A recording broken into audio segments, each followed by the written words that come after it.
So, our Labrat problem of the day. Assume a Labrat is a cylinder. Look at my drawing. Medjay, how proud are you?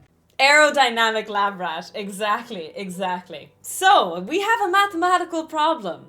We have a Labrat. Our Labrat is a lazy fecker, okay? The Labrat doesn't want to run down the hill. The Labrat wants to roll. So assume it's not slipping, as in like if it's rolling, so let's take this bottle of water, it's kind of like a cylinder. If it's rolling down the inclined plane, slipping means that it's not sliding. So as it's rolling, it's never like skidding.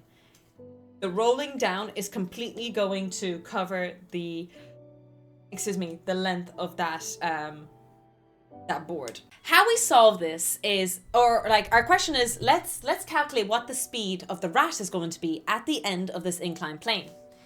So what we can do is we can determine that the potential energy that the rat has, mgh, right, is going to be equal, completely transferred to kinetic energy at the end of it. Remember, energy cannot be created or destroyed, but transfers from one form to another. So all the potential energy is going to change all to kinetic energy. So potential energy is nice and straightforward. mgh. As I have here. Kinetic energy is weird. It's half mv squared, sure, that's the velocity it's going down, but it's also rotating.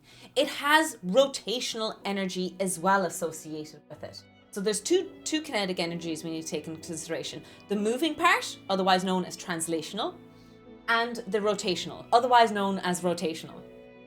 So a couple of things that we need to know. This equation for inertia is specific for a cylinder. There are different equations for inertias for different shapes, rings, spheres. You either A, look them up, or B, derive them. So we haven't done that on stream yet. That is another subject for another time. So for now, trust me, bro. This is equal to half mv squared. Omega is the angular velocity, which is equal to linear velocity over the radius. Angular velocity is the rate of angle change. So remember that linear velocity is how quickly the distance is changing per unit time, distance over time. Angular velocity is how much the degree of angle is changing per unit time. So omega is equal to VR. We can get this equation, rotational energy, and sub in all the values. We know what omega is, and we square it, which is v squared over r squared. Someone pointed out to me to make sure to square it out. And we could substitute the value for inertia. As I said, trust me bro, for now, half mr squared. Let's sub it in, multiply it out. It's all letters, but you get an answer of 1/4 mv squared. Sub it all back into this original kinetic energy equation. mgh is equal to half mv squared. That's just this kinetic energy, which is equal to the rotational energy. And we just calculated to be 1/4 of mv squared. Half of mv squared plus 1/4 mv squared is equal to 3/4 mv squared. Yay! All we need to do now is cancel the two m's, because there's m on each side. They annihilate each other. Rearrange the equation to find v on its own. And we can sub in 9.81 for gravity. And the height from the potential energy that it started in, 1.5 meters. So its final velocity is 4.43 meters per second.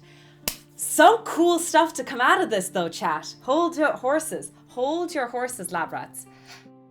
I don't know why Labrats are holding horses, but think about it. It didn't matter how chunky the Labrat was. It doesn't matter if it was a skinny Labrat or a Labrat that had a bit of, Christmas dinner and had a lot of weight on it. It wasn't mass dependent. Number one. And number two, it also didn't matter what angle the inclined plane was at.